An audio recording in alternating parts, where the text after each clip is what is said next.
Ladies and gentlemen, children of all ages, welcome to our show. We have gathered together from the cosmic reaches of the multiverse, two of the nerdiest geeks to be found. We proudly present the professor and her geeky girlness herself, Ace. And now it's time. GeekyKOOL presents Professor and Ace. Everybody, welcome to GeekyKOOL presents Professor and Ace, episode 12 of season 2. I am excited because we've got one of my favorite comic creators out there, Tom Hutchison of Big Dog Ink. I've met Tom at a convention shortly after you guys got started, and I've been following around kind of like a puppy dog the entire time, but because I really like Tom. I like his writing. I love his artist he grabs, and I like Big Dog Ink a lot. So I'm excited to have you here, Tom. You know I'm a fanboy, and so Ace is not with us right now, or also known as AJ. I don't know if she's going to make it tonight or not. Hopefully she'll be able to pop in and join us here soon. But if not, it'll be Tom and I. So for those of you out there checking us out, if you got questions for Tom, please let us know. We are glad to ask him anything. We are going to talk about his Kickstarter and about how that's going for his 13th year anthology he's doing. But then we are going to talk about other comic stuff and anything in general. If you guys want to know anything, Tom did say he is a stereo expert too. So if you have stereo questions, but no, seriously, if you got questions for Tom, let us know, guys, and we'll get this started. So Tom, tell us about when the Kickstarter went up and how you guys are doing. Yeah, we just launched Saturday. We were going to do it about 10 days earlier, but I was on the road with cons and stuff, and then it was like the 4th of July happened. And I was like, this is terrible. All this is bad. So I just pushed it back so that we could kind of market it all week last week and get people really ready for it. No one else was on the road for the 4th. I was like, yeah, this just makes sense. So we launched it Saturday afternoon, as we normally do, sort of our normal spot. Saturday at noon Eastern, and it was immediately bananas. We did almost 10K in the first not even the first 24 hours, the first 12 hours, which is basically right. Kickstarter's day. So at midnight it ends, and then it gives you a little chart of where you are at the end of that day. So in our first 12 hours, we did 10K. Woke up the next day, and we ended up doing another like $2,500 for the next day. So it went crazy, way beyond my expectations. We're currently right on the edge of 15,000 as we start day 4. We have well over 200 backers. We already have one of our books is already sold out. It's just like, wow, this I guess I did it right by holding the reins back and sort of getting everyone chomping at the bit, and away we went. Well, you sure did. You definitely did. Let me pull this up and have it join us with your page here. And I do have the Kickstarter information listed into the site. So if you guys are watching us on YouTube, it's down below. On Facebook, that information is there. And we will go over that again so you guys can make sure you get there. But it is Big Dog Ink 13th Anthology Celebration. So I want to talk a little bit because on the cover, the very first thing is a girl in a cow outfit. And I know we talked a little bit about this a couple weeks ago at a con. Yes. But tell us about why we have a girl in a cow outfit, Tom. Yeah, because you noticed, right? Like that's half the reason is like, why is that girl in a cow costume? Like I'm going to click on that picture. I want to know what's going on. So the character there, for those that don't know, we have a new superhero character that we've been sort of developing over the past couple of years in the background. Her name is Blue Jay, and she's sort of a social media using superhero. And so we haven't really done a lot with her yet. She's appeared on a few covers, just sort of as first appearances. She first appeared officially in our camp crossover summer camp parody as Chloe. That's her real, self. That was her first appearance. And then she was on a Cannonball Run homage cover that we did for the 40th anniversary of Cannonball Run. Right. She was on some camp crossover covers. And then I wanted to put her in here. So the BD13 anthology, we're sort of playing on the idea of PG-13, right? Like as soon as I got to like, hey, this is like BDI's 13, like it was sort of like when I did Legend of Oz, the Wicked West, like, you had the Wicked Witch of the West, you had the Wild West, like just terms started, blending together. And so PG-13 became BD-13. And then when we did this campaign, I wanted to just sort of embrace the idea that, Big Dog Ink is in their teen years now. And so I decided to do a little more risque stuff that we don't always do in our campaigns. But again, you sometimes just kind of want to embrace the fun of it all. Right. So, so Blue Jay is in the campaign in her sort of normal context. She's in her blue costume, doing her selfie pictures. And then there's another shot of her sort of in her lingerie getup. And then, so with lately we've been doing this little setup that we call BDI 365. So every day on the calendar is some kind of weird day, right? We all know things like 4th of July, all the normal holidays, but then there's stuff like Batman Day, things like that. And comic book publishers have used those for years. Star Wars Day, right? Like, and I'm like, man, that's so boring. Like everybody does the same thing all the time. And so in 2020, this is the first time we did it. I wanted to find a holiday, a day that we could kind of make our own, that wasn't one of the normal things that everyone else was doing. And that's where I found Goth Day. May 22nd is literally World Goth Day. And so we attacked Goth Day big time, and people really loved it.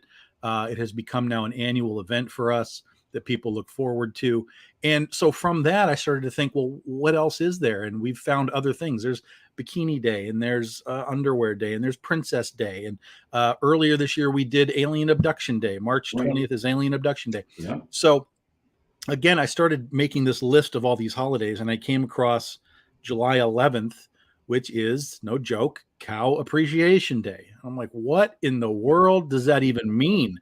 But I knew that it was going to be happening as we were doing this campaign. So when I told Brian, I was like, Brian, look, we're going to do this 2-pack of Blue Jay covers, but I also want you to do, I also want you to put her in sort of this cow costume, and we're going to release that for Cow Appreciation Day, sort of like a bonus specialty thing.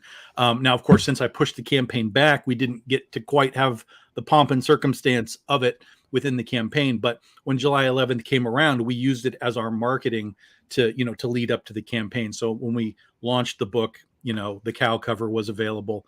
And that's what that is. That's amazing. That's amazing. Yeah, you told me that story, and I just am like, that's hysterical that you would do Cow Appreciation Day, because I don't think Marvel and DC are doing Cow Appreciation Day covers. Probably not. No one is doing this, and I'm doing all of the things that no one else knows how to do. Like, this is the whole point. Amazing. Yeah, this is the whole point. Yeah, yeah. You don't want to be boring. Do something different. And you gotta Cow make Appreciation it weird, Day is different as it gets. Yeah, you got to make it weird. And we have plans. So we have one more of those special days this year that we're focusing on. Technically 2, because we released Princesses versus Zombies on November 18th. That'll be on Princess Day, but we've already done that one. So that's kind of a old hat. That's sort of an annual thing for us. But in September, we have one more specialty day. Sometimes these are just covers. Like in the case of the Cow Appreciation Day, it's just a cover, just for fun. But like with Alien Abduction Day in March, that was actually a new story. We did a little mini 8-page story to go with Alien Abduction Day. So our next day, which we're not revealing yet, but it's already being worked on, is in September. And that will also be a little 8-page story to go with the covers as well. So that was kind of what happened with Goth Day, is like, we just did covers and people really liked it. And I was like, well, I don't want to just like do covers every year. Like that feels a little cheap somehow. And so I developed a goth world for our characters to exist in. You And sure it did. allows me to modify the characters as we want them to all fit together. Because like we're not Marvel, right? So like Spider-Man and the Punisher can meet each other, but Dorothy Gale and Critter can't because they exist Right. in different worlds. But in the Right. goth world, we can do whatever we want. We can pull from anything that we have and just sort of create this new sandbox. And like I said, it's gotten really, really popular. We just did our third one this year. CB Zane and I have been working on this now for a long time. And as I've told some people, we have 2 more and then we're done because I'm not going to do it for the rest of my life. So, Well, Gothe will have a finale in 2025. It'll be our last Gothe book, barring something crazy happening, of course. And if all of a sudden, our campaign goes from 15,000 to 25, I might have to listen and be like, okay, I guess you guys really want more. We'll find a way to do more. But the plan is to do those 5 issues and kind of have a nice, put a little bow on it. right. And then on to something else. And as somebody which has read your Goth Day, who owns your Goth Day comics, we appreciate it. It is a lot of fun. That world is crazy and fun. And I read the first issue and went, "What am I reading?" Okay, well I like it, so that's good. So we're gonna keep reading. So yeah, but no, that's amazing. But what is it? Oh, so I'm expecting a lot of our listeners are going to go out there and open the calendar of the weird holidays and look for September and see if we can figure out what is BDI going to do for September, because now you've got my curiosity piqued on what it's going to be. Yeah, and that'll be part. Yeah, that'll be part of we'll have a primary campaign in September. We're going to be doing the Critter Trade paperback, Volume 5. Finally get that in print. So that'll be the September campaign. But then within that, just like we did with the Cow Day here, within that campaign, we will offer the Specialty Day book as well. So it'll be a little bonus material within the campaign. As a Critter fan, I'm telling you guys, I'm a fanboy. As a Critter fan, I'm excited for that because I love me some Critter. She's an amazing superhero, and we can talk a little bit about her later because I know that's kind of where you kind of started this whole thing, was with the idea of Critter. Wasn't the first comic you did, but Critter is very important to your story. Well, she was the first comic I wrote, but it just turned out that because the artist was faster for Penny for Your Soul, that book got released first. Sure. Otherwise, Critter was first, but Penny was released first. Yeah. Yep. I knew she wasn't first, but I knew that she was the first one you'd created. And didn't you have her like a long time in your head? You had kind of written her out for a very long time before you actually sat down and actually wrote the script for her. Yeah. I mean, she was originally, I wanted to be an artist way back in the day. So I got tired of like drawing the X-Men or whatever. And so I just created her to draw. Right. And she just kind of stuck with me. And, over time I would redesign the costume. As I was redesigning the costume, that's where sort of stories started to come in. Like, okay, she's wearing this now. What's this story? She's wearing this now. What's this story? And that's where kind of the idea came from. Well, wait a minute. Can I make a comic book? Like maybe I can actually use this and do something with it. Right. And so then I started to actually focus on, okay, let me see if I can do this. How do I write a script? How do I find artists? Like, how do I do this? And that's kind of where it all came from. And then when I got to a point where I was trying to design the costume, I had some basic ideas, but it wasn't, I'm not an artist and I needed help. So I reached out to the art community and I was like, look, I need someone to help me design these characters that I have in my brain. And that's where Adam Withers came around. Adam Withers and Comfort Love and they stepped in and designed Critter and a bunch of the other characters. So I had something visually to look at when I was learning to write a script. Because if you know what the characters look like, it's a lot easier to write what they're doing if you know what they're wearing and what gear they have and whatever. So that's where it started. And, I always, I started with superheroes because I felt that while I didn't know how to write a script or I didn't know how to do anything yet, I understood the genre of superheroes Right. because I had grown up with it. So it was just 30 years of osmosis of comics at the time. Just like, I think I understand superheroes. So let me start there and build this Mm-hmm. world, build this character, whatever. And it was shaky, man. It was shaky. And the final story that we got, that was Critter number 0, Mm-hmm. that was actually a script I wrote on a plane, because I had written a script that I was done. I was like, okay, I think I got it. I think this is it. And before I was going on a trip somewhere, it was a family union or something. I read it like a few days before, and everything was like, no, I don't like this anymore. This is not good. Something's wrong. And so on the 6-hour trip from California to the East Coast, I rewrote the entire script on the plane. And that is the script that then appeared in Critter 0. Wow. And that was my first ever finished script. So there we were. There you were. That's pretty cool, Tom. Wrote it on a plane. Yeah. We got to do something. I mean, when you got 6 hours to kill, yeah, there was no Exactly. iPads or anything back in the day. So, what am I going to do for 6 hours? So my kids wouldn't know what you're talking about. No Yeah, iPads, no, no right. phones. What? What are you talking about? Yeah.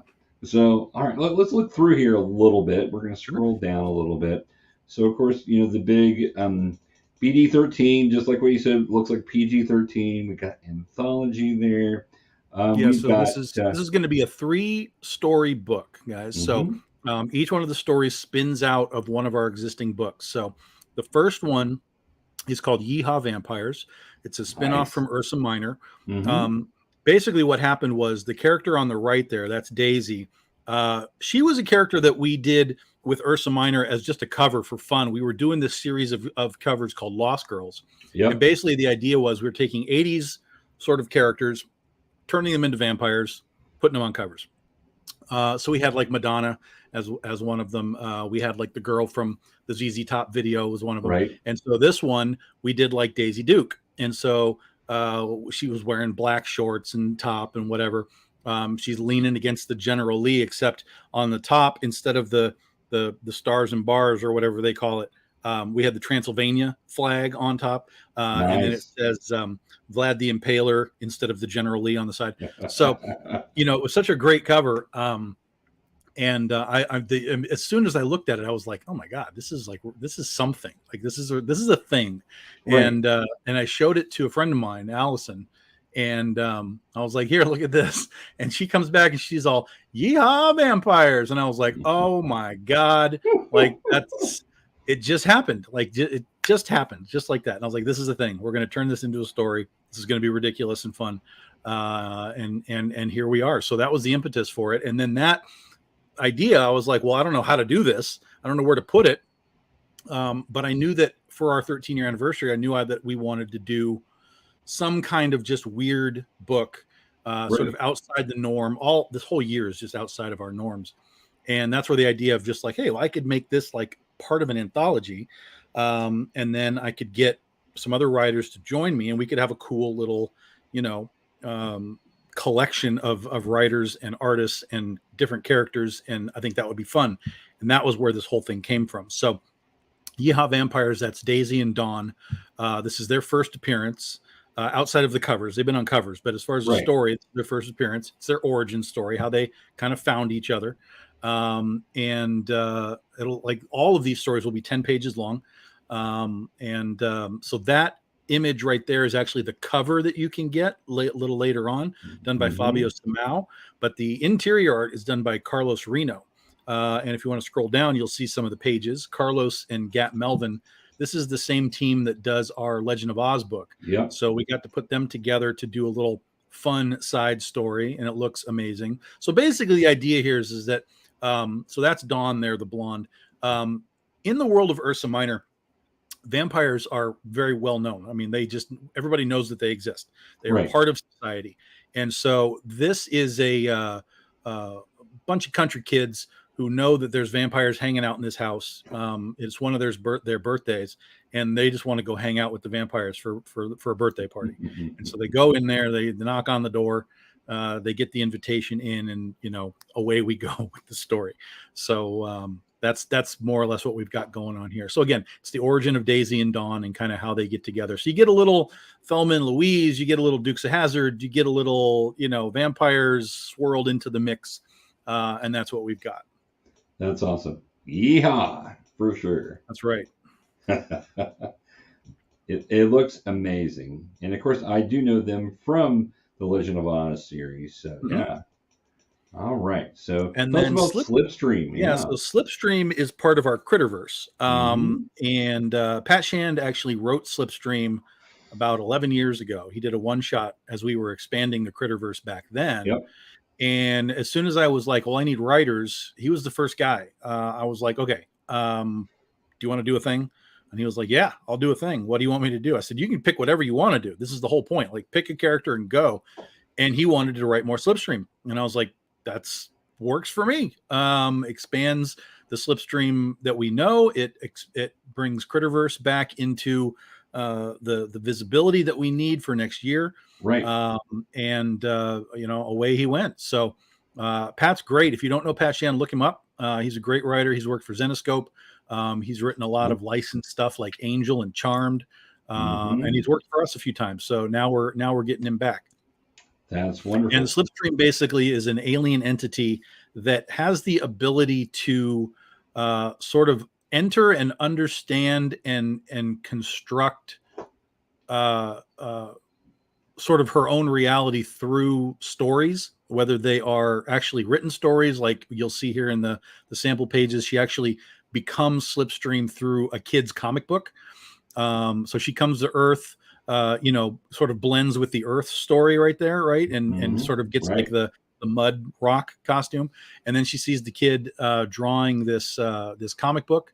And the kid is basically drawing this girl who is a girl that he likes, and he's turned her into a superhero. So she goes into that comic book and comes out of it as that character that he created, and she becomes Slipstream. But she can go into like we just saw, she can go into that image, or she can go connect with people mentally and sort of enter their memories and so on. Right. And so that's basically Slipstream in a nutshell. Yeah. That's and then awesome. Jason Hay here is the artist on that. He's a guy that's been working for us now for quite a while. Love what he's doing. He's just leveling up at every step. So it's going to look amazing. That's awesome. And then third is Princesses versus Zombies. Stephanie Menard is a local writer around here that I've known for years. I've talked to her many times, like, let's get you to write something. But because we don't do a whole lot of books, I write them all. There just wasn't anything for her to do. So I knew that this was an opportunity to introduce, again, a new princess that would then, again, lead us to the next step in where we are, which will be Princesses versus Zombies in November.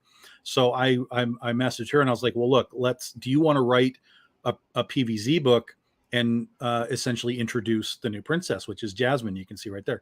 And she was like, yeah, that sounds amazing. She has written a bunch of horror stuff in the past, so this was right up her alley. Chow Mahato and Chris Chua are the series artists. So when you see the pages, that's what all of the other PVZ books look like. So it's all, a very consistent art style for the series. It looks fantastic. And Yeah, I agree.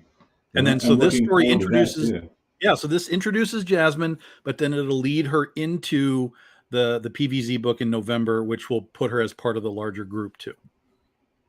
And for anybody that's not checked it out, you want a fun story, PVZ is great, because you've got Disney princesses basically in a world with zombies, and they're having to kick some butt to survive, and it's just a ton of fun. Yeah, it's a fun book to write. I bet. Yeah. And so there's another image. Right there. Yeah. That's Mike Chrome there. Oh. So there, if you don't know us, all of our social medias are right there. super, whatever you like to use, just click on it and we'll take you right there, get you hooked up. Super easy. Yep. Yeah. We've already unlocked 3 stretch goals, almost 4. So Bunley Young has been doing these chibi images for us for years now, really. We've been turning. We used to do some stickers. Now we've turned them into magnets. So you're going to get the Jasmine magnet right there. That's already unlocked. Then we have a bonus pinup by Narcelio Sousa. So that's just sample art of what he does, but we actually have all of the backers get to vote on who they want him to draw. So we're going to wrap up that voting tomorrow, and then he can get started. So if you're a backer, there is one of the updates in there. You can go in and actually vote for whatever character you want to have drawn. And then we yesterday we unlocked Slipstream magnet, and then we are about $200 away right now from unlocking another bonus pinup that you guys will get to vote on. That'll be amazing. I'll need to get in and vote since I do have my since I am already back, so I want to make sure I get the vote on that. So. Yeah, right now the leading vote getters are, oh Jesus, holy cow. Oh,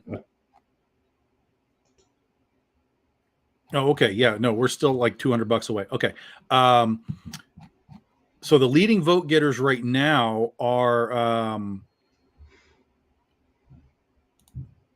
Jungle Girl book. So Tina, the Jungle Girl, she has 7 votes, and then Dorothy Gale has 5 votes. So and there's other characters to vote for, of course, but we're going to wrap up voting tomorrow night. All right. Yeah. So you got one more day to vote. I'll make sure to get that. All right. And then, of course, at 17,000, we've already got it set up. That's your Daisy Doom magnet. Nice. So we'll get there pretty quickly. And then, that's what we have set at 17,000. But, we're going to get past that. So we'll add more add-ons, or not add-ons. We'll add more stretch goals as we're going along. That's awesome. Yeah, you guys will be sailing past that. So that's great. All right. So, for people that are interested, of course, go to the Kickstarter. We've got information for how to get the Kickstarter. Also, if you go and search for Big Dog Ink, you can definitely find the Kickstarter. Big Dog Ink Kickstarter. All I did was type in Big Dog Ink on Google earlier, and boom, first thing that came up was this Kickstarter. So really? Oh, interesting. Yeah, that's cool. Yeah. So it's something you guys can find pretty easily. But again, we've got it listed there because we want to make it easy for you. So you can click on that link and it'll take you right there. There are a bunch of variant covers. There is a bunch of other cool stuff with this. There's your Yeehaw Vampires, your Slipstream cover, and your Jasmine for the Princess covers. And then there's some very cool variant covers here too. So, so you're sold out of the butts up, which I thought would probably sell out pretty quick. Yeah, and 48 hours, it was gone. Yeah. So it was funny because I looked at that cover and went, my wife probably would frown at me for that. So, not that she would probably say anything, but it'd probably be a frown. I'm like, okay, let's just get one of the other covers. But yeah, and then of course your Blue Jay right there. Yep. Cover. And Catnip. Now, Catnip is an interesting character, so that's really cool. Yeah, so Catnip is is the goth version of Critter. Right. But then this version that you're seeing here, this is her summer camp edition. Like I said, we do that camp crossover book where again we take all the characters out of their normal world and put them in a different, world. So it's sort of summer camp parody. Right. So that's her summer camp, get up. Right. And we do 50 of these mystery boxes. These are all halfway sold out already. So we do 50 of these mystery boxes. And that is exclusive to the mystery box, the TikTok style cover there. And then also you get that Cupid, which is like an acrylic standee. So it's like one of these right here. Yeah. So that is part of the box when you get as well. Yeah, if you want to. And so actually this is Catnip. This is her original. Let me zoom in there for you. There you go. Standee from a couple of years ago. Yep. That's awesome.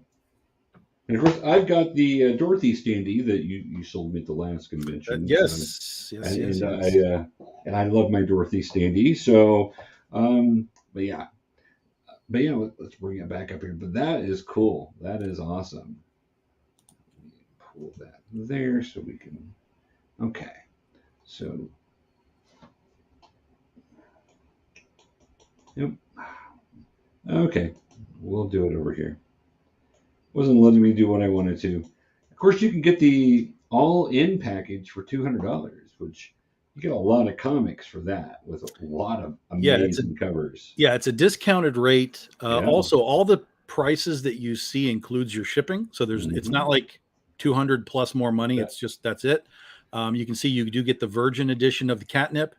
Yeah. That's the other way you can get that. And if you buy the 200 pack, you get the Cupid standee as well. So it's a See, pretty there good you go. value for the whole thing. Yeah. It definitely is. Well, and I was going to mention that has been something that has been amazing is that I'm not having to pay extra for my shipping. It's all included in. Mhm. So then you just have to realize, oh, I'm going to pay $15, $25, $200, whatever it is that you're wanting to get, and then you get it. You get it sent to you, and it always comes perfectly wrapped, Tom. I just want you to know every time I get one, I'm like, oh, wow, I need to learn how to do this if I'm going to sell anything on eBay because you wrap those perfectly. There's never a problem. That's good. That's what we try and do. Yeah. Okay, so we got some foil covers also coming up here. Got your catnip foil and the Moojay, which I think is great. Cullinger Moojay Hmm. for the for our cow costume. So I guess the foil cover for the Butts Up is available. So that Yes, was because something you those are guys want. printed to order. All of the foils and metals are printed to order. So if we get Perfect. orders for 27, we're making 27. Well, we'll make more because the artist has to get some comps, but that's our Right. base. That's the base, and then we make a handful of extras. But all the Right. metals and foils are printed to order, so they're very, very limited. So get your limited edition today, guys. Yep. Fan service there. All right.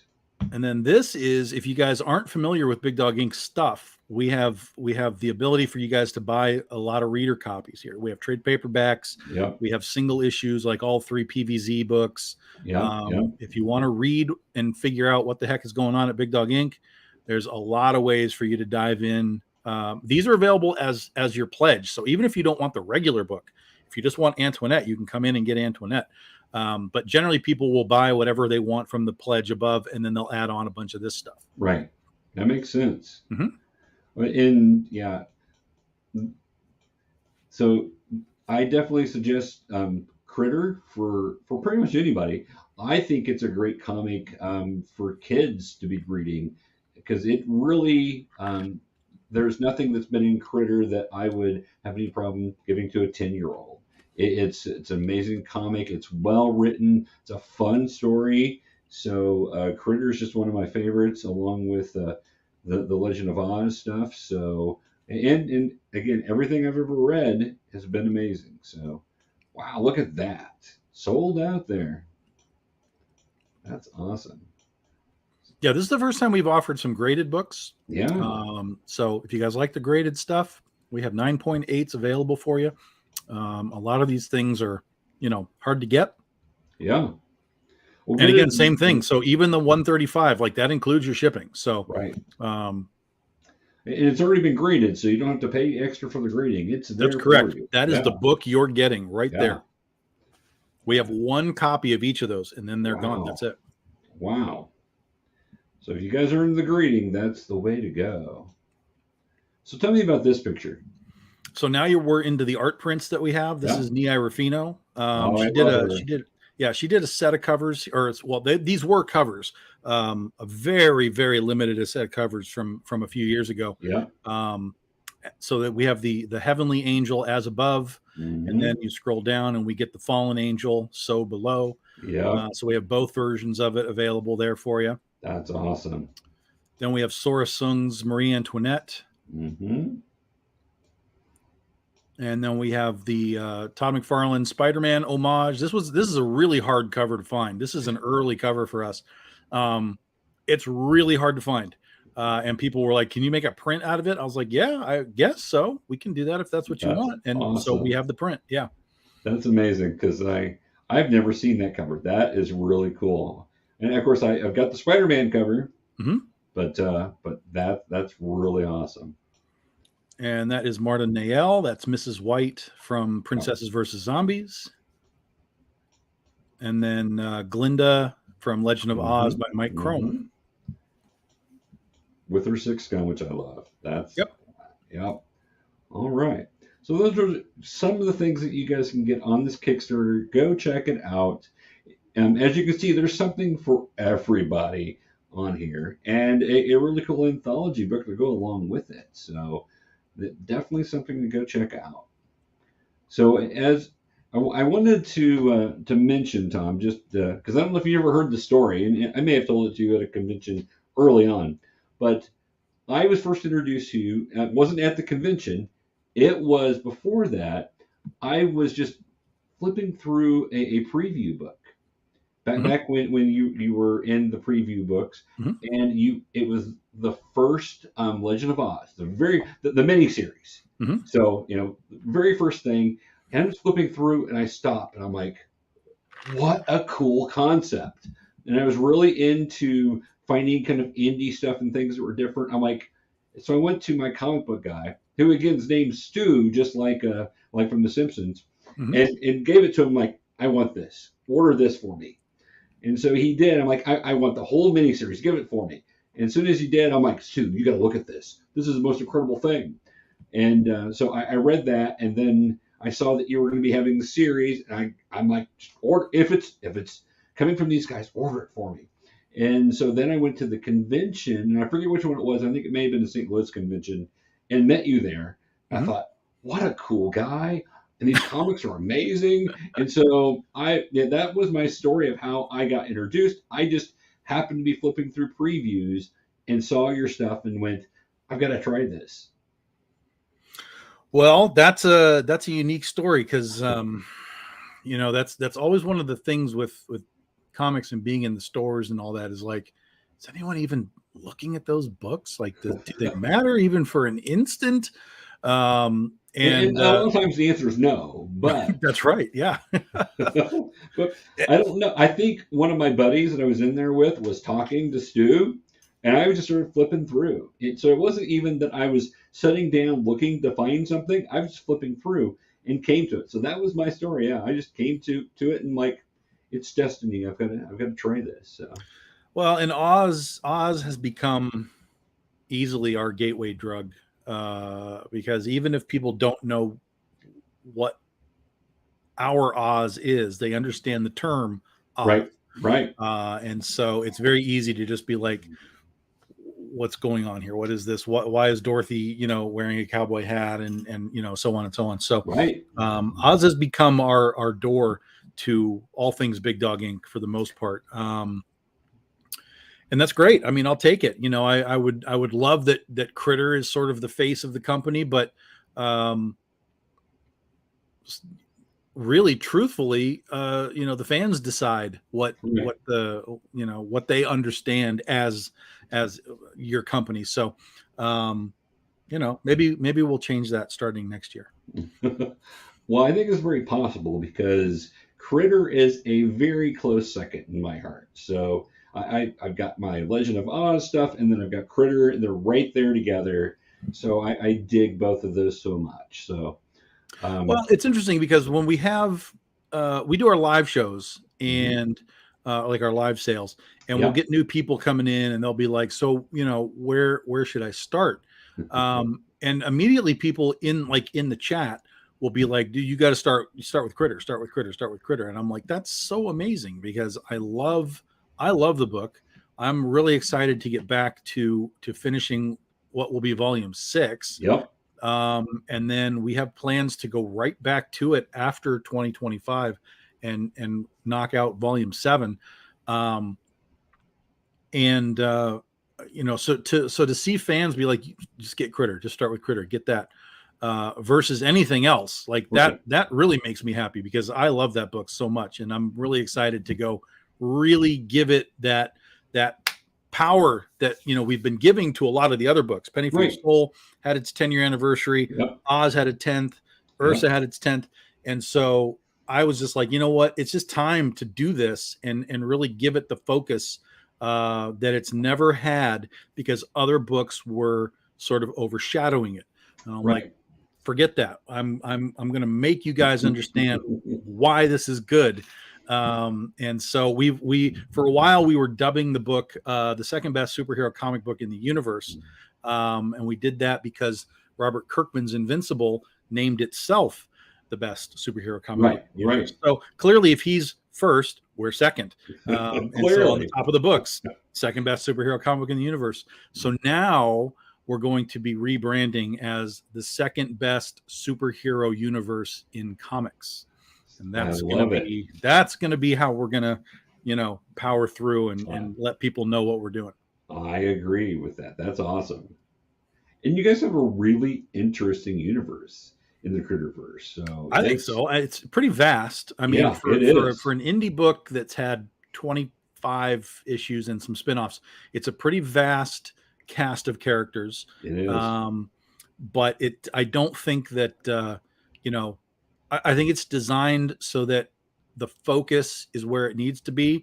But as you're going along and you're getting these sort of branches of, okay, this character does this and so on and so on, that is where we are going to be able to really grow, particularly when we get to 2026, when volume 7 comes out, because I already have plans to not only do volume 7 myself, but I have plans to actually expand the entire universe in a way that while I'm doing volume 7, these other characters will be getting the spotlight on them as well. And I've already talked to some other creators about my thought process, and they were immediately like, that's amazing. And I'm in. So we're not telling anybody what we're doing yet, but you know, when we get to it, I think you guys are going to have a good time. Well, I can definitely see that's going to happen. So yeah, I'm excited for that, Tom. That's real exciting to hear. So, because again, I'm a Critter fan, so my daughter was, you know, probably early teens when I started reading Critter. So I'm like, hey, check this out, because she was reading Supergirl and some other things. I'm like, check this out, because this is a lot of fun. And she did. She checked it out and really enjoyed it also.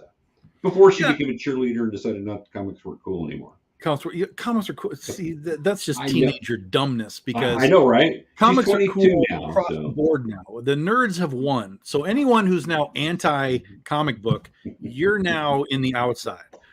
Exactly. I'm with you 100%.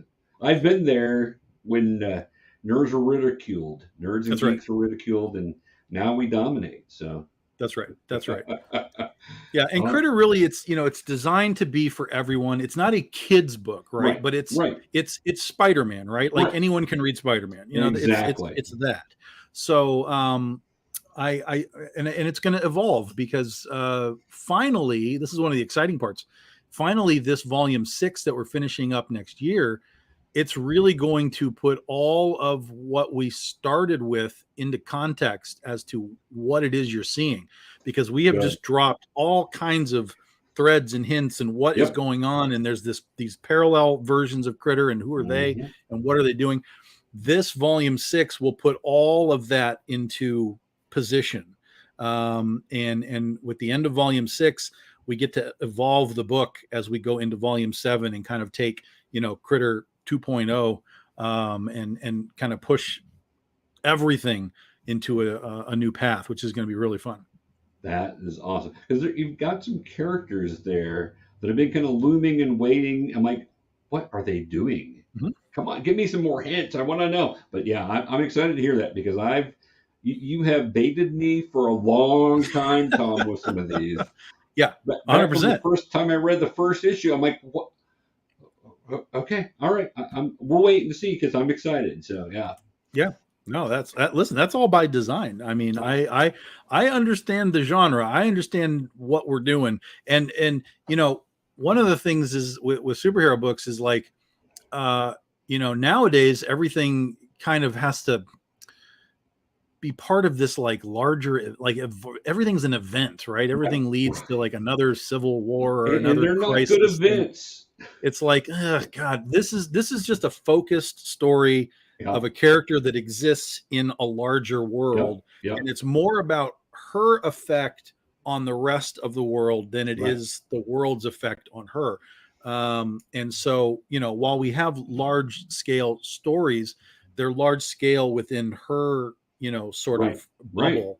And so it has more effect on her and the people around her than we're worrying about, wherever else it goes. And that'll be one of the fun things when we get to do the expansion of the Critterverse, is that Critter will still have her story rolling, but at the same time, simultaneously, we'll have other stories being told within the bubble. But same thing, they'll all be focused on them. It's not a matter again of like,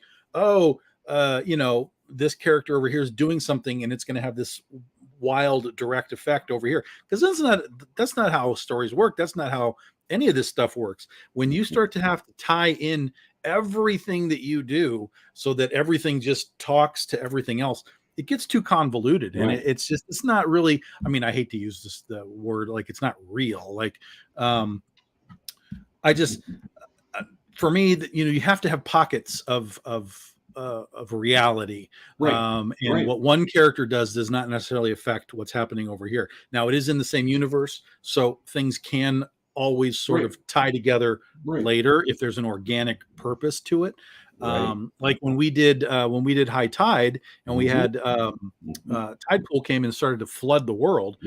We had High Tide for the Critter issues, and then we did tell a parallel story with the In Crowd, which is where Slipstream is from, as to what they were doing while High Tide was happening. But it really didn't affect what Critter was doing. It was just them dealing with whatever they dealt with while Critter dealt with, what's over here. So, that's kind of the way we're handling it. Well, that's a good way to do it. That's the way comics used to be, and I wish they were back to that. You don't have to have big things, and sometimes it's like 4 or 5 times a year. It's like you get done with one thing, and then you're going into another. I'm like, well, what's the point of this event? And then nothing really comes from those events anyway. But I did want to tell you, so there's something you said there that reminded me of Chris Claremont, who is one of my favorite writers, X-Men of the 80s, for most people that would know that.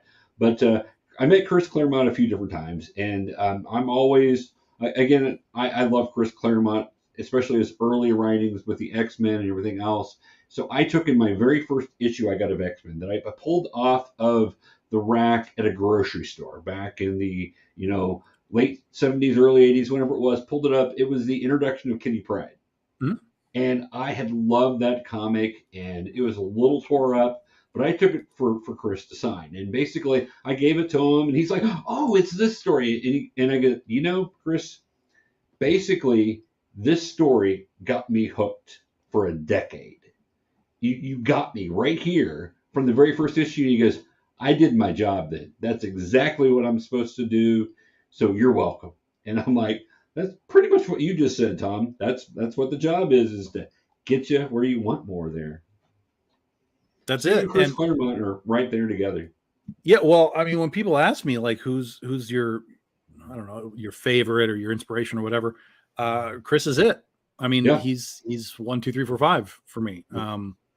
So if you like Chris Claremont, you like the way that he does things, you will probably like the way that I do things maybe with everything, but particularly with Critter, and particularly when we get to do the expansion of it. Back in the day when they were like, Chris is writing the X-Men, and they were like, well, let's expand, and they were like, well, New Mutants, like he was like, well, yeah, but I'll write it. Like I'll write that. And then another exactly one, well, we're going to do a Magic miniseries. Well, I'll write that. Well, I'll write that. And then eventually he realized eventually that I can't write everything. And so he started to let, Louise Simonson started to write, and so on and so on. So there's a great Chris Claremont documentary on Amazon. So go watch that, and you'll kind of see where this happened. And so as I watched that, I kind of realized, like, God, geez, man, that's it right there. That's my brain, is I'm going to write all of this. But the reality is that if you let other people kind of come in and you can still direct what's going on, then you really start to put interesting voices into this universe. Right. And so that's kind of, there's a little hint as to, how we're handling Critterverse once we get to 2026. That's awesome. That's awesome. Well, I did not know Chris Claremont was one of your favorites or your favorite, but that makes sense. And reading your Critter always reminded me of X-Men, especially the way that you wrote Critter and the other female characters. I'm like very much inspiration from Claremont. It's what it felt like. So yeah, I think that's amazing, Tom, because I didn't know that was Chris was your guy, but it makes sense to me. So yeah. Yeah. Yeah. I So was, I was never really like I did. I read books when I was younger, but it reached a point where comics were what I read, and that right. was it. I put the books aside. So, all of my comic book understanding and knowledge and my style of writing, which has evolved, as it should over 13 years, Right. it all kind of came from that, when I had to figure out how to write a script, everything that I did was just like, well, how did he do this? And how did he do this? And it started there. And then I started to find who I am as a writer, and my methodology as a writer. So while it's still grounded in, where I came from, we've now found my own way of telling stories and my way of the visual storytelling, which a lot of people have come back and told me is very cinematic. It's very like they're reading a movie. And I'm like, that's really good, because that's my whole point. Like, that's where I've sort of moved my narrative style, is to sort of like movie style beats. So and people noticed and they like it. And so I'm like, okay, good, because that's what I want to do. That's how I'm going to do this. And so that's kind of how it's evolved over the years. That's awesome. No, I can see that completely from what reading your early stuff on. But yeah, most definitely a movie style. In the comics, and of course you have amazing artists that you work with for everything that you've done. And so the beautiful art and the storytelling with it just flows. It's wonderful. So I wanted to ask you a little bit about Oz, or mention Oz, in the fact that for people that don't know, that have not read it, kind of tell them what the kick is there. Why is Dorothy and a Cowboy have kind of how you take that thing and how you've gotten your inspiration, because you've been telling stories well past the original first book. Oh yeah, for sure. So it's a Western reimagining of the Wizard of Oz. So instead of ruby slippers, Dorothy's got ruby spurs, ruby bullets, Toto's her horse. The first volume, it still has all the fantasy stuff. So you'll see like the flying monkeys, the witches, the haunted forest, whatever. But Oz as a world is sort of grounded in the Wild West, little sort of pseudo steampunk-ish, a little bit too. But it came from a lot of things. But like we talked about earlier, it was like sort of an amalgamation of things happening at the same time. So I was looking for tickets to go see the musical Wicked way back in the day, and so I was looking at that image of Elphaba with her head down, smiling, and the hat. Like it's just like I saw it so many times, it just like burned into my brain. And so when I do Comic Cons, I drive everywhere I go, and so at that point where I had been doing that, I was driving back and forth to Arizona and New Mexico. And so I was driving and I was out, and it was just deserts and cactus and tumbleweeds and whatever.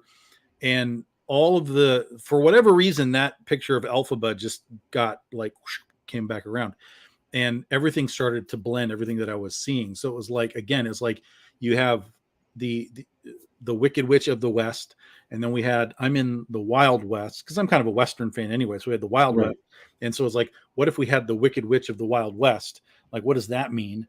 And so all the terminology started to blend, and I was like, well, if we had Dorothy, she can't have ruby slippers. Like, that doesn't make any sense. Like, what would be cool alternative? Spurs might be kind of cool. That would be fun. Toto could probably still be a dog, certainly, or maybe a coyote, something interesting like that. But then if it's a Western, she has to ride a horse. Right. Toto became the horse. And it just kept evolving and evolving that way. And so that's where the nugget of the idea came from. And so I then got a hold of all of L. Frank Baum's books. He wrote 14 books, and I started to read his books because I had never read them before. Right. But I wanted everything that I did to come from that. I didn't Right. want it to come from the MGM movie or Tin Man or Wicked itself. Like there's obviously Easter eggs and stuff that we drop in, but I wanted the core of it to all come from Baum. And so I read his 14 books, which just got progressively more bizarre.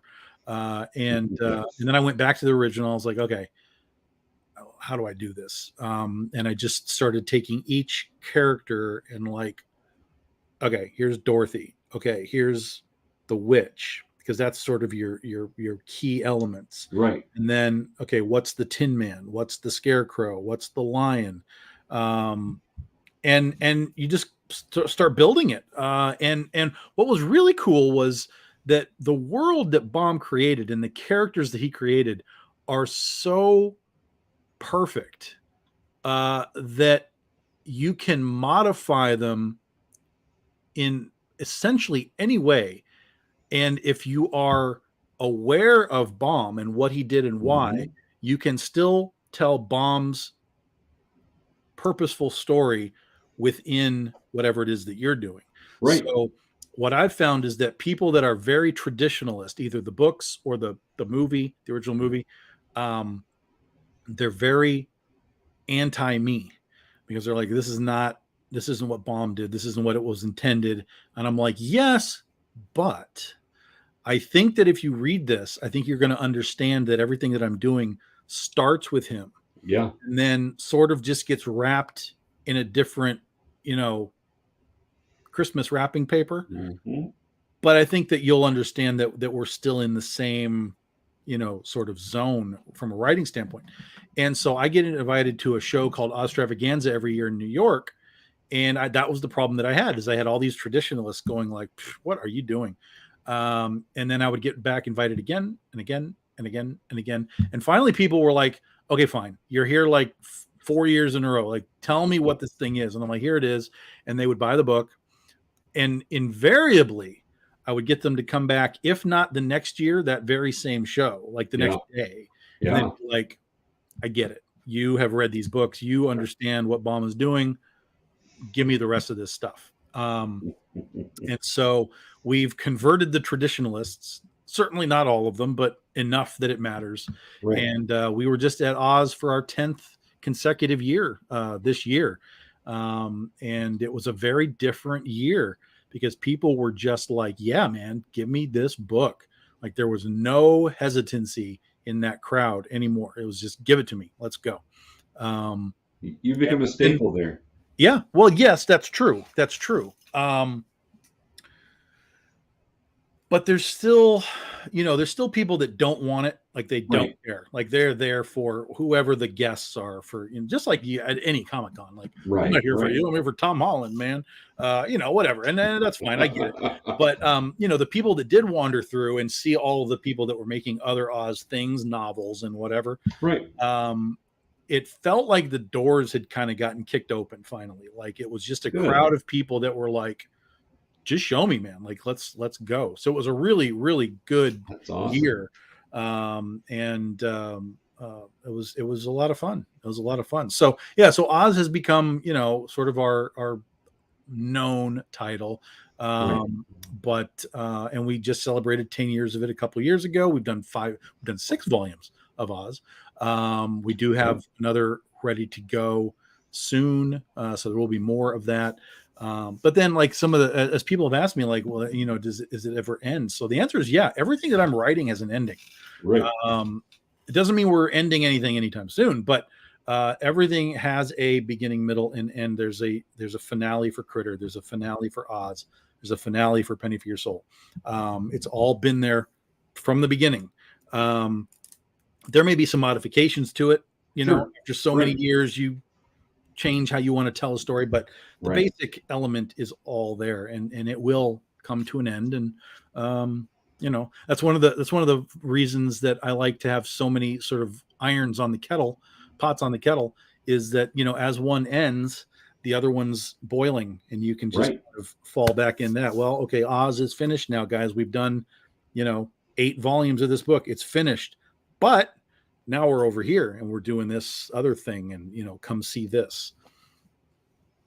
Most of them. I knew from talking to you before about the that you'd read all of Bond's Mhm. um, Oz, and I always found that fascinating that you were basing everything off of that, because I'm like, oh, okay, I totally see that. Especially reading through, I have not read all 14 of the books, but I know enough to be able to look through and see what you're doing and going, oh wow, that's an interesting interpretation of that character and Yeah. how they're interacting here. So I have a great appreciation for what you're doing there. So thank you for telling the story, because I always find that fun.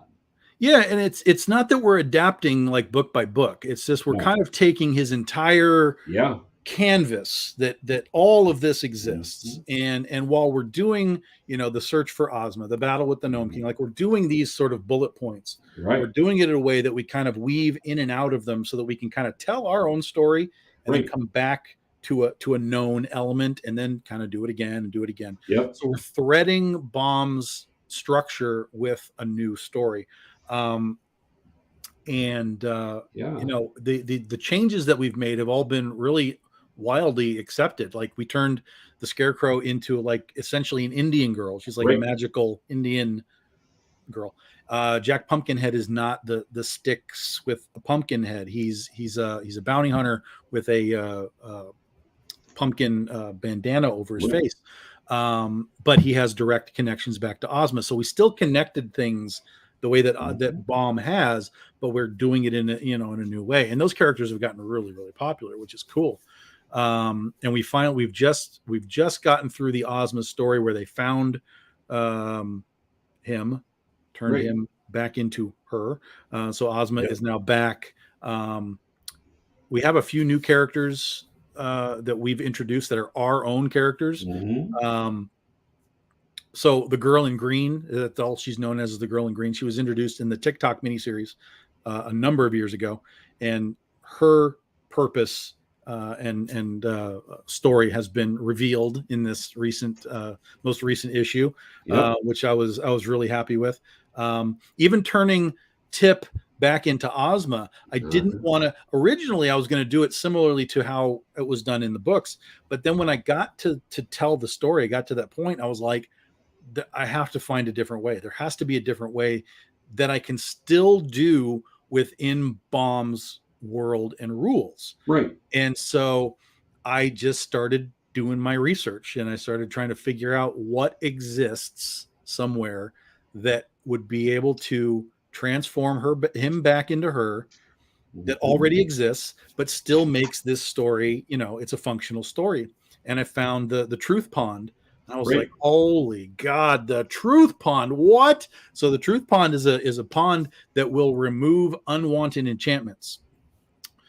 And this is an enchantment. Tip is enchanted. Well, Right. Ozma is enchanted to become Tip. So Right. you have, the cool part was that you had Tip, who was still very like, well, I don't know if I want to do this. Like I'm Tip. Like, Right. why do I have to Right. do this? And so the cool part of the truth pond is it only removes unwanted enchantments. So if Tip wandered through and he didn't want it to change, nothing would have changed. So we had a Right. really great story where Tip had to eventually come to the conclusion that, yes, this is what he wants. This is how it has to happen.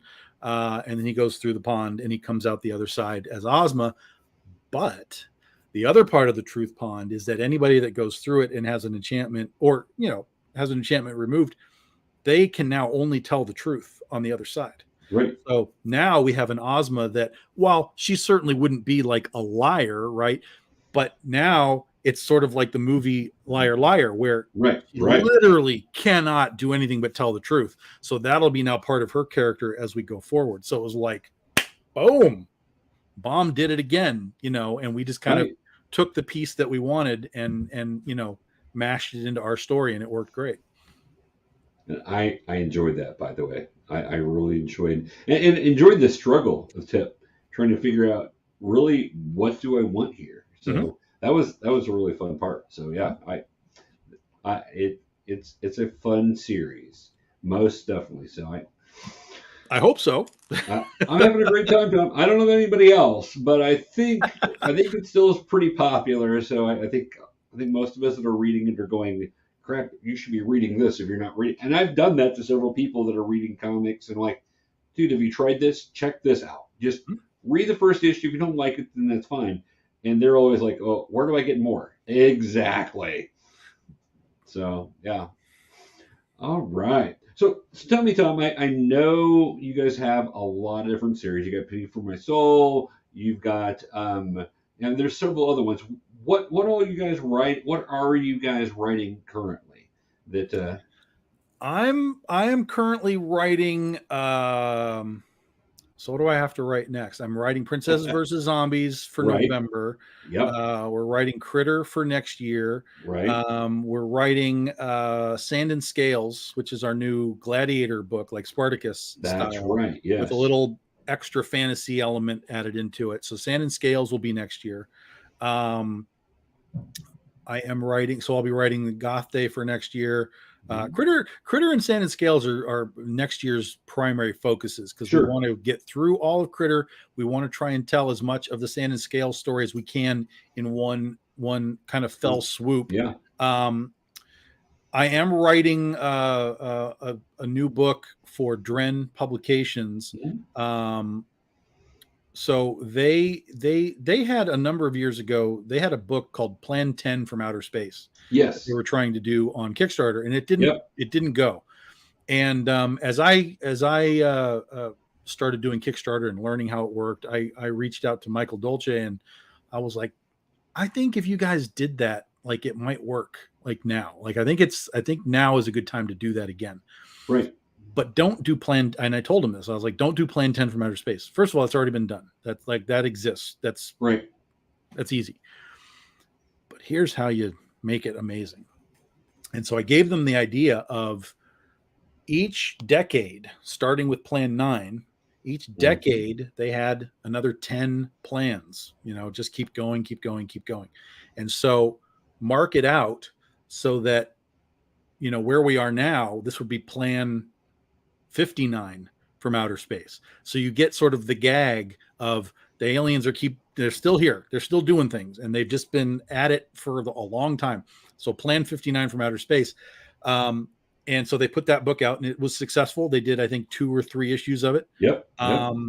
And so Michael reached out to me and he was like, well, do you want to do Plan 39 from Outer Space? Because that's what I told him. I'm like, once you do 59, the doors swing open and you just have endless decades in any direction Right. that you want to Right. do to tell these stories. So so Plan 39 would be the 80s. Yeah. And he was like, do you want to do Plan 39 from Outer Space? And I was like, I could be convinced to do that probably. And so they had a little sort of mini synopsis of what they wanted it to be. And I was like, okay, I can probably run with that. So I'm going to be starting to write Plan 39 from Outer Space in August. And that'll be a book that'll end up on Kickstarter sometime next year. Mhm. So we have that. And then I've also been given the green light from Dynamite Comics to write another book for them, a new book, something they haven't done before. It is still one of the Chaos Universe things. Yep. Like I did Yep. Bad Kitty last year for Yep. them. You did. And there was another character that I found that I was like, have you even done anything with this since you acquired Chaos? And they were like, no. And I was like, do you want to do something? And they were like, yeah, if you want to figure it out, tell us what you want to do. And I was like, phew, yes. So that's going to be sometime for next year as well. Awesome.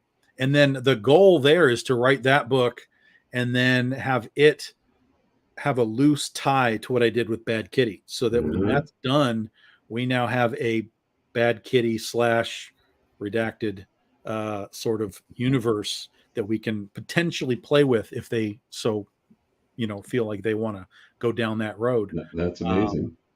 So we have that. And then the new book, there is a brand new book that I'm working on now, and it's available in the Kickstarter. This current Kickstarter, it's called It's Only an Island If You Look at It from the Water, and it's my Jaws sort of fan fiction, love letter, meta homage thing. Basically, I've had an idea for Jaws 5 forever, within continuity of all the other movies. Right. And I know that Universal doesn't care. So I eventually was like, look, I have to get this out of my head. It can't sit there because it keeps bumping into other things. And so I was like, okay, I'm going to tell this story. I'm going to make all the modifications necessary for it to be parody, but not like comedy parody, just like, we know what this is, wink, wink. But it's not what it is, wink, wink. So, it's not Amity Island, it's Harmony Island, it's that kind of stuff. So we put out a preview issue, like a 8-page preview issue. It was actually a stretch goal for Ursa Minor. You got a free copy as we did it for that, but we overprinted it. So we did like 150 copies, but I'm now sold out of them. I only got like 10 left. And I'm like, well, I need more of these because I need to keep telling people that this is coming. So we're doing a new printing. It's available in the Kickstarter as either just a reward. You can just buy that if you want, or it's an add-on. So you can add it on to whatever you're doing. There's going to be a little bit of an artistic change inside because there was a mistake from a coloring standpoint that I didn't catch. So we're going to fix that. But the rest of the book will basically just be the same. We have a brand new cover by Jason Hay here, which will sort of start to give you a little more of the idea of what we're doing and how we're doing it. I love the cover. It's so good. And we'll debut the cover right now. If you go down and you look at it, it's just a black rectangle. So we're going to actually reveal the cover, kind of like what we had planned to do with the Cow Day. We're going to reveal it on July 22nd, which is the 40th anniversary of Jaws 3D. So we'll just have a little shark celebration on the 22nd. We'll reveal the cover. We'll talk about it a little more. But what we're going to do there is Jason Hay here, who did that book, he's going to do the series, but we're not going to release that as single issues. That is going to be our first ever graphic novel. So it'll be like a 100-page graphic novel. You will just buy the whole book, like boom, here it is, the whole thing, and you're done. And so he's going to be working, once he's done with Slipstream with this, he's going to just be starting to work on that in the background as we're doing all this other stuff over the next couple of years, so that by the time we get to 2025 and we have this book on Kickstarter, it'll be mostly done. So he'll be working on that. And what was really crazy, this was not planned at all. It's our 15-year anniversary in 2025, but it's the 50th anniversary of Jaws. Right. I was like, oh my God. As soon as I realized that, I was like, Jason, this is next. Like, you're not doing anything else. We have to have this for Jaws' 50th anniversary. So that'll be super fun. And it'll be our first ever OGN. So I'm kind of curious to see, how our fans respond to, just buying one big book versus like waiting issue by issue by issue. So it'll be, it'll be another experiment for us over our 15 years at that point to have done something different. And it was cool because it was an interesting script because I had to do two things with it. The first was I had to write it for Jaws fans. Right. Because if I'm not putting in the right Easter eggs and nods to what it is, it'll fall flat for the Jaws fans. But I also had to write it in a context where if you have not watched the Jaws movies, it still works as a story, which was kind of weird to do. But when people got it, I got people that were like, yeah, I have no idea what these Jaws movies are, but it worked and I'm interested. These characters that you have, I'm interested. And so I think it worked. If you are a Jaws fan, it is a very heavy Jaws 1 and Jaws 2 connect. It will have Jaws 3 and Jaws 4 little tidbits as well, but it is a very, very direct 1 and 2 expansion. And the Jaws fans get it. Like there's a great splash page where our lead character comes onto the beach, and there's the big tower where Brody, was watching the thing, and there's like there's just like fanboys there, like taking selfies in the tower, and people saw that know Jaws, and they're like, I know what's going on, So it was really fun. It's really fun. And there was a period of time where I was just like I was marathoning these Jaws movies just for days, just absorbing, the tone, because each one has its own really individual tone. Yeah. And because I know I'm using characters from Jaws 2 specifically to pull forward, I was really focused on that one. And I just have a book full of just notes, just all kinds of crap. And so it was really, really fun to sort of, dive into that and understand that world more and more and more, and then try and extrapolate those characters now 40 years later. Who are they when they were 18? Who are they now 45 years later? And so that's interesting. It's really fun. And I think that if you love Jaws, I think you're going to like it. And if you don't know Jaws, I'm writing it so that you just get a cool shark story. Right. Yeah. And so you guys can check that out on the Kickstarter. Go ahead and add that in, because for issue 0, and then you'll be set for when 2025 comes around for the 15th anniversary. That's right. And we've got a comment from Ashley. Ashley is one of our writers at GeekyKOOL, and Ashley is a horror writer. She's a novelist. So nice. Hey, Ashley, it's great to see you, sweetie. Nice. So thanks for coming by, saying hi. I'm pretty sure you probably are a Jaws fan also, Ashley. So if you got any questions, let Tom know here. So yeah, I love talking Jaws. I'm in a Jaws group on Facebook. Those guys are really smart and really clever. They do some great memes in there and make fun of stuff. They had one the other day where they had Mayor Vaughn, where he does his spiel about, the beaches are open, everyone's having a great time. And then so the meme was kind of, taking a shot at Indiana Jones, Indiana Jones is in theaters, everyone's having a really good time. Like, oh my God, you guys have no chill. That's a little harsh, but reality is reality. Right. So it's a really fun group. And I learn a lot from them because they're deep in it. And I'm definitely going to have to make a trip to Martha's Vineyard one of these days. Maybe next year, because the 50th anniversary is going to be, that place is going to be a madhouse. Oh yeah. It's crazy every year for summer visitors, but for the 50th anniversary of Jaws, oh my God, I can't even imagine what the tourist is, level is going to be. So Ashley says she hasn't seen it in a while, but yeah, get back to it. To it. It's nearly perfect. Yeah, it's good. That is good. That's a lot of fun. Well, I was going to ask, if the group grows too much, are they going to need a bigger group? Yeah, we need a bigger group. We for sure need a bigger group. Yes, 100%. We need a bigger group. There you go. I'm glad you got my slight bit of cleverness there, which. Oh yeah. So, all right. Well, Tom, anything else you want to talk about going on? I mean, we've kind of tapped on all of it. We did. We do a lot of different stuff, right? So we have Kaiju Epic. If you like Godzilla stuff, we have Kaiju Epic. If you like historical fiction, we have our Antoinette series based on Marie Antoinette. We have a Jungle Girl book.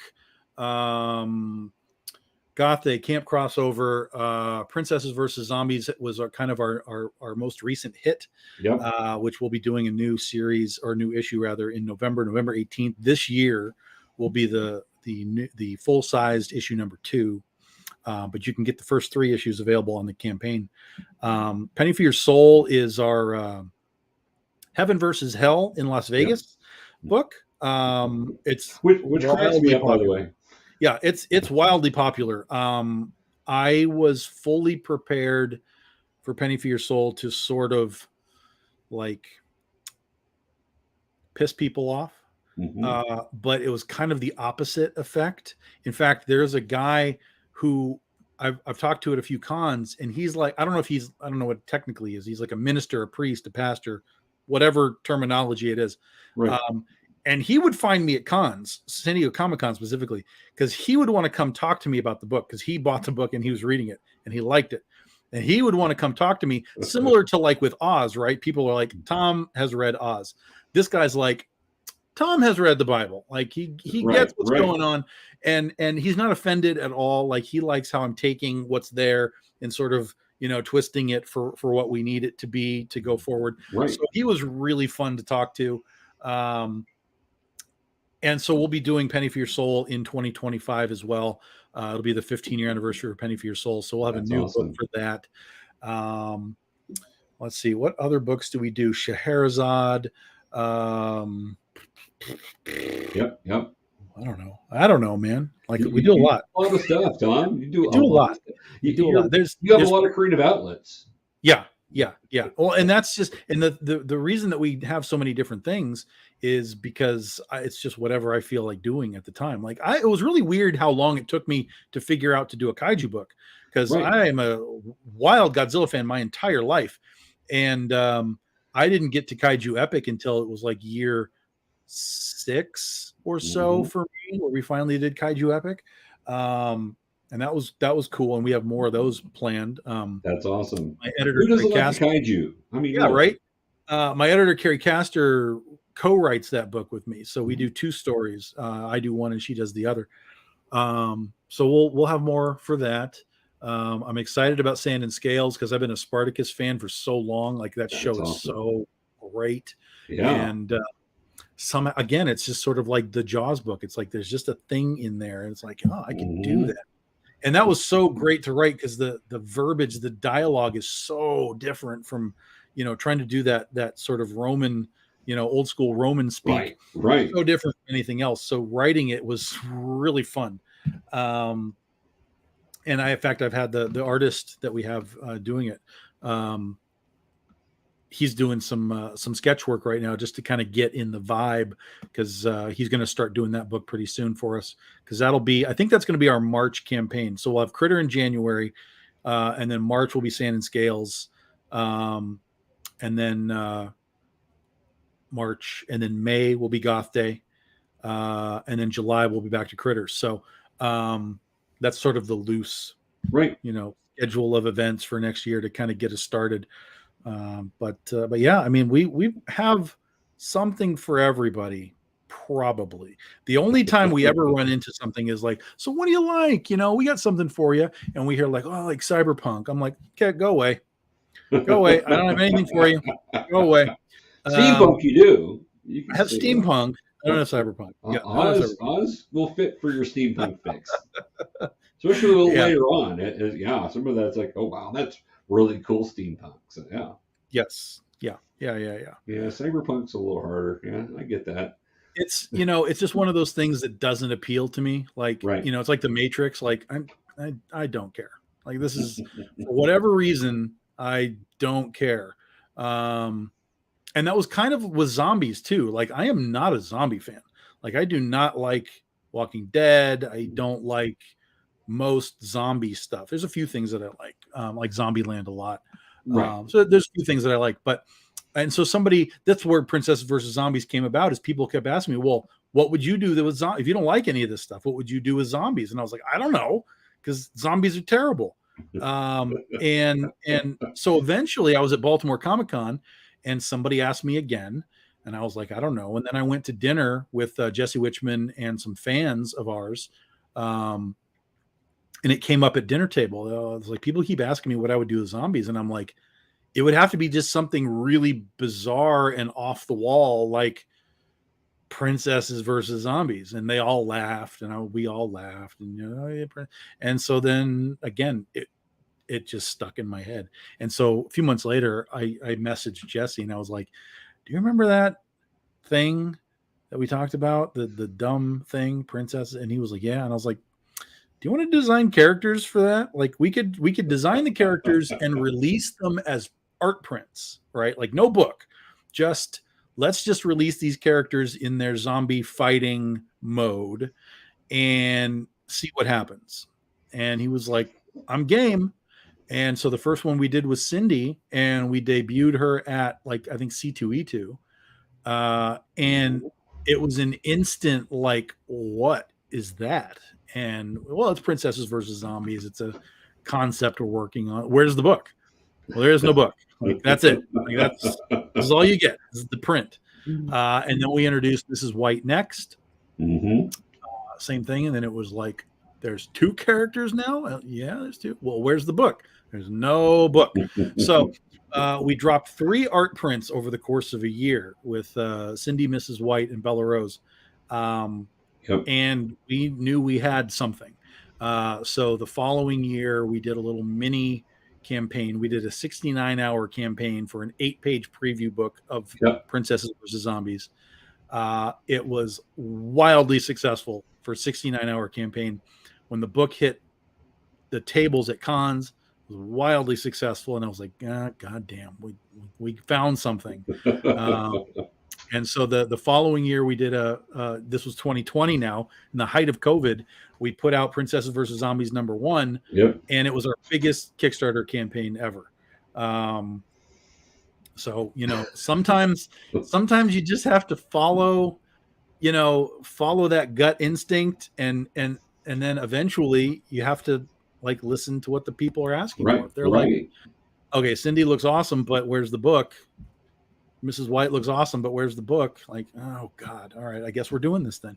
And that's what happened. That's awesome. I didn't realize that whole backstory with it. With doing that. That's awesome. Yeah, and then we introduced Pocahontas. Yeah. And then last year we introduced the mermaid princess, our Ariel princess. And now in this book you have Princess Jasmine as first appearance of Princess Jasmine on her own, but that will tie right into what we're going to do in issue 2 come November. Yeah. So you've had issue 0, you've had issue 1, and issue 1.5, and issue 2 is coming out. We did a 0, and then a 1, and then a 1.5. 1.5. That's what it was a short story, so we didn't want to call it a full issue 2. And then issue 2 will be a full-sized regular issue, with all of them doing their thing. Well, and somehow I missed the issue 1.5, and when I was at your table, I'm like, crap, you got another one of these out. I'm like, okay, here we go. I'm gonna buy this too. So, because again, it's such a fun concept that I'm like, I'm not hugely into princesses or zombies, but you put them fighting them, and I'm like, it's peanut butter and chocolate, apparently, right? Exactly. It's like, who knew? And so the zombie, the spoilers. I got to be careful here. So the 1.5 introduces Ariel, and then Ariel has a bit of a cliffhanger at the end of her story. So we find out what happens there. And then, of course, the crew ends up finding Jasmine, which Mars Foong did her cover, which is so great, because I was really struggling with what to do, because I didn't want to just be like, well, we'll just have her kill a zombie or whatever. I'm like, again, I don't want to just keep doing the same thing. Right. So I kept trying to think, like, she's got the carpet, the rug, like the flying carpet. Like, how do we do a flying carpet in what is essentially the real world? Right. And I was really struggling with it. I was going to have it like draped over the top of her van so she could sit on top of it. And I'm like, we've already been on top of cars. And then I was like, wait a minute. What if we have her tie the rug, the carpet, into a tree like a hammock, so that the zombies are like, can't get her because she's up in the air, like she's flying, but it's just tied into the branches of the tree. And Mars was like, oh, that's amazing. And she did a fantastic job, and it's a beautiful cover. And the perspective is so great, because there's all these zombies underneath her, like trying to reach up. And so it just, it was great. It really came out good. So I'm super, super happy with those. When you have these concepts, it's like, I don't know if these concepts are going to make it work, whatever. That one worked. That one 100% worked. Yeah, I'm super happy. That's awesome, Tom. That's awesome. All right, well, let's wrap up because we've been going for an hour and a half, and I Yeah, told you it'd probably be an hour and a half, so absolutely. that we hit about right what I thought we'd probably be at. As we like to end this our show, we're gonna shout out some people that also have other cool shows that are local to the Springfield area for us. That way, Mhm. we can give our friends some due there. Um, and let me throw this up here. There's the Kickstarter, guys. You can't click on that there, but you can click on the link below. But if you go to, if you type in Kickstarter and Big Dog Ink, it'll pop up right away. Even if you just type in Big Dog Ink on Google, it came up the first thing for me. So check that out and make sure to go over and check out the awesome Kickstarter and buy some cool stuff because there's a lot of cool stuff there. We do have some friends we like to talk about. We've got our friends Keith and Gary. Keith is one of our friends that comes on our show quite a bit, and Pop Culture Minefield is tuned up on Facebook with a radio station. So they're going live and talking all sorts of cool stuff. They've got shows on Thursday, Friday, and Saturday that you guys can check out. Do know that they're a little less family friendly than we are, so if you got little kids, be cautious. We've got our friends the Nerd Informants and Josh and Tim. Those are great guys. They do a lot of movie reviews and talking to people. They do a lot of cool interviews, so you guys can check them out. As I like to call them, there are oh my, I hate when I do that. When I'm talking along, my brain just shuts down. Anyway, they're awesome. Check them out. They also have a Facebook page called Nerd Informants Beyond where people can post all sorts of geeky, nerdy stuff there. We've got our friends, the OzPod Gals, over with the OzCon in West Plains, Missouri. And these two gals are amazing, do some cool stuff over there on Facebook. We've got our partner in crime, the Scallywag Productions.